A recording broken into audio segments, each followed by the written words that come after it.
Secondary industry के अंदर भी आपको दो टॉपिक स्टडी करने को मिलेंगे, बट सबसे पहले हम ये देख लेते हैं कि सेकेंडरी इंडस्ट्री का मतलब क्या होता है। इसमें हम क्या करते हैं, पहले से जो आपके पास प्रोडक्ट है उन्हीं प्रोडक्ट के बेस पर हम नए प्रोडक्ट बनाते हैं। फॉर एग्जाम्पल प्राइमरी इंडस्ट्री के अंदर आपने क्या उगाया, कपास उगाई, अभी उसी कपास से आप क्या बनाने वाले हो, कपड़ा बनाने वाले हो। तो जब आप कपड़ा बना रहे हो तो ये किस में आ गया, आपका सेकेंडरी इंडस्ट्री में आ गया। मतलब सेकेंडरी इंडस्ट्री में हम क्या करते हैं, पहले से बनी हुई वस्तु के ऊपर ही कुछ प्रोडक्शन करते हैं, तो इसको हम बोलते हैं सेकेंडरी इंडस्ट्री। एग्जाम्पल आपके सामने वही कॉटन वाला दिया हुआ है। जब आप कॉटन उगाते हो तो प्राइमरी इंडस्ट्री, उसी कॉटन से जब आप कपड़ा बनाते हो तो सेकेंडरी इंडस्ट्री। फिर सेकेंडरी इंडस्ट्री दो टाइप की होती है, manufacturing industry and constructive industry. ये टॉपिक डिटेल में हम आगे देखने वाले हैं, मैन्युफैक्चरिंग इंडस्ट्री क्या है और कंस्ट्रक्टिव इंडस्ट्री क्या है। तो सबसे पहले हम देखते हैं कि मैन्युफैक्चरिंग इंडस्ट्री क्या होती है। मैन्युफैक्चरिंग इंडस्ट्री के अंदर हम कच्चा माल या अर्ध निर्मित माल का यूज करते हैं।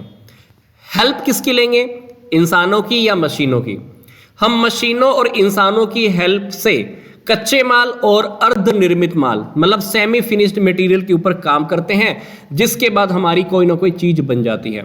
जैसे कपड़ा बनता है कपास से, आयरन का यूज करते हैं हम कहीं ना कहीं, कुछ स्टील या गन्ने का यूज करते हैं, क्या बनाते हैं हम, शुगर बन जाती है ना। लकड़ी या वृक्ष का यूज करते क्या बनते हैं, पेपर बनता है। और पत्थरों का यूज करते हैं, हमारी सीमेंट बनती है। तो ऐसा ही है।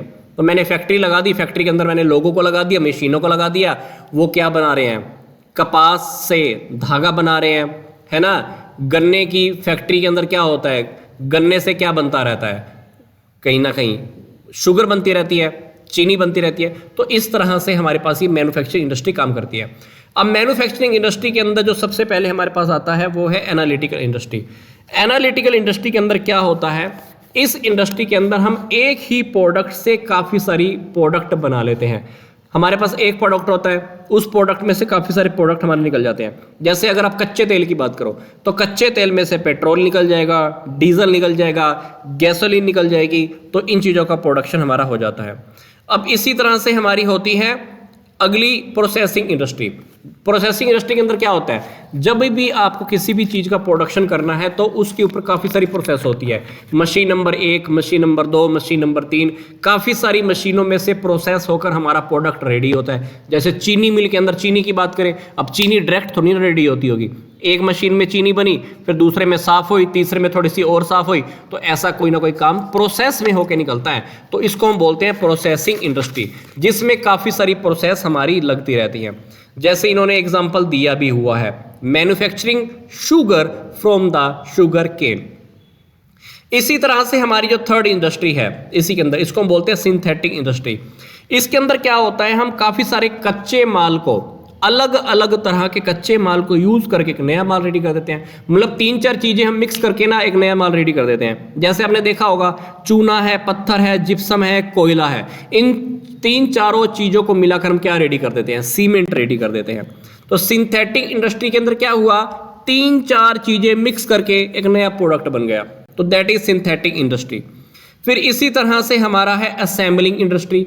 असेंबलिंग इंडस्ट्री के अंदर क्या होता होगा, कुछ चीज़ों को हम इकट्ठा करके असेंबल करते हैं, बना लेते हैं। जैसे मान लो कुछ लोग कंप्यूटर असेंबल करवाते हैं, भाई एलईडी कहीं से ले ली, सीपीयू कहीं से ले लिया, और सीपीयू का जो पार्ट है, सीपीयू के अंदर की पार्ट भी अलग अलग ले लिए।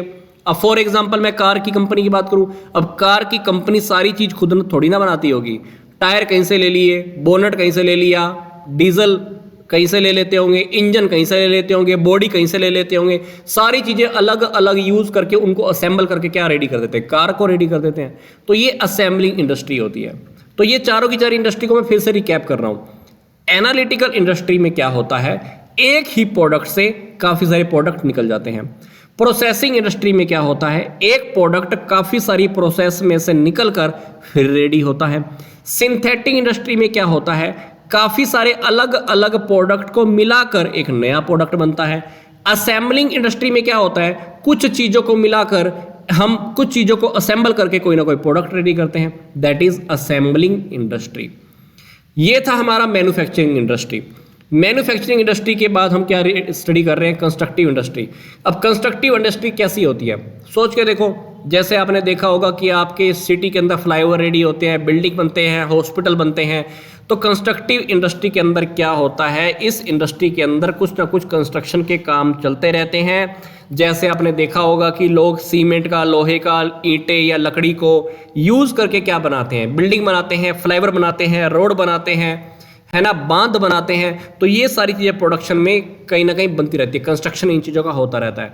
और इन चीज़ों को हम बनाते किस लिए हैं, लगभग ये चीज़ें हमारी पब्लिक वेलफेयर के लिए बनती हैं, सोसाइटी के कामों के लिए, सार्वजनिक हित के लिए ये चीज़ें बनती हैं।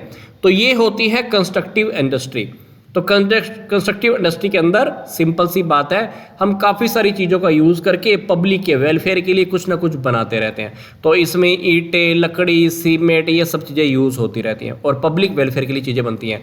और ये जितनी भी कंस्ट्रक्टिव इंडस्ट्री के अंदर जितनी भी आइटमें बनती हैं ना, ये आप ये समझ लो कि ये परमानेंट नेचर की होती हैं भाई, 15-20 साल तो इनकी लाइफ होती ही है। इसके बाद हम क्या स्टडी कर रहे हैं,